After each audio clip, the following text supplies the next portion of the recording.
इस वीडियो में हम ये देखेंगे कि परम धाम की जो चरचनी है उसको हम एक इंटरैक्टिव माध्यम से किस तरह से देख सकते हैं या फिर सीख सकते हैं।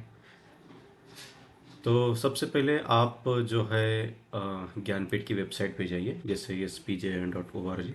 यहाँ पे आपने जो टैब लिखा है टेक्नोलॉजी, उस पर क्लिक कीजिएगा, फिर इंटरैक्टिव लर्निंग और फिर ये परमधाम मैप्स।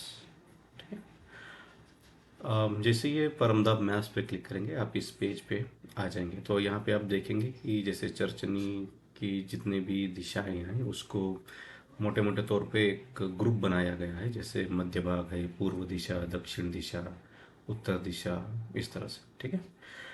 तो यहाँ पे आप देखते हैं, यहाँ पे एक ड्रॉप डाउन फिल्टर भी है। तो आप चाहे तो एक दिशा के ऊपर फोकस कर सकते हैं या तो फिर सारी दिशाएं भी चुन सकते हैं। जैसे पश्चिम दिशा देखेंगे तो सिर्फ पश्चिम दिशा दिखाई देगी या फिर सारी दिशाएं।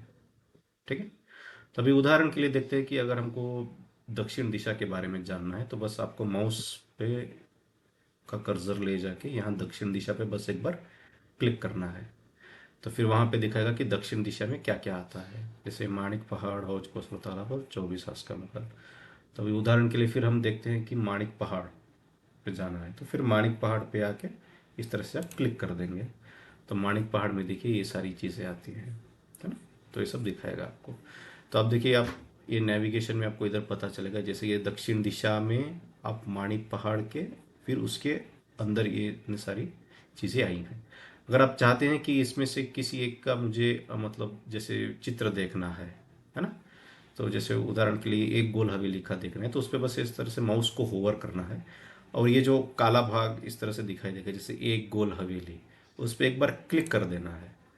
तो जैसे आप इस पर क्लिक करेंगे उस वस्तु का यहाँ पे चित्र आपको दिखाई देगा। ठीक। और जब आपने देख लिया तो इसको बस एक बार क्लोज कर दीजिएगा। और फिर जैसे टापू महल की चांदनी देखनी है तो बस माउस को इस पे होवर करना है और ये जो ब्लैक में से लिखा है टापू महल की चांदनी, इस पे बस एक बार क्लिक कर देना है। ठीक। तो ये टापू महल की चांदनी खुल जाएगी। और अगर जैसे आपको एक स्टेप पीछे जाना है तो ये जो एरो मार्क है इधर, आप उसको एक बार क्लिक करना है तो आप इसके ऊपरी स्टेप पे जाएंगे। अब फिर से एक बार क्लिक करेंगे तो फिर से इसके ऊपरी स्टेप में जाएंगे।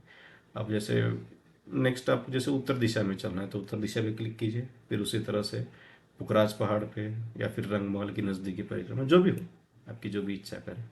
तो यहाँ से किया है ना, तो घाटी की तलहटी, फिर जैसे इसको मुझे देखना है तो यहाँ पे क्लिक किया, घाटी की तलहटी देख ली। ठीक है। और फिर इसको क्लोज किया और फिर से इसको बैक। तो इसी तरह से आप अपनी मनचाही दिशा पे एक जैसे चुनाव किए और फिर उसके हिसाब से आप अपने इच्छानुसार उस चित्र को या उस पक्ष को देख सकते हैं। ठीक। प्रणाम जी।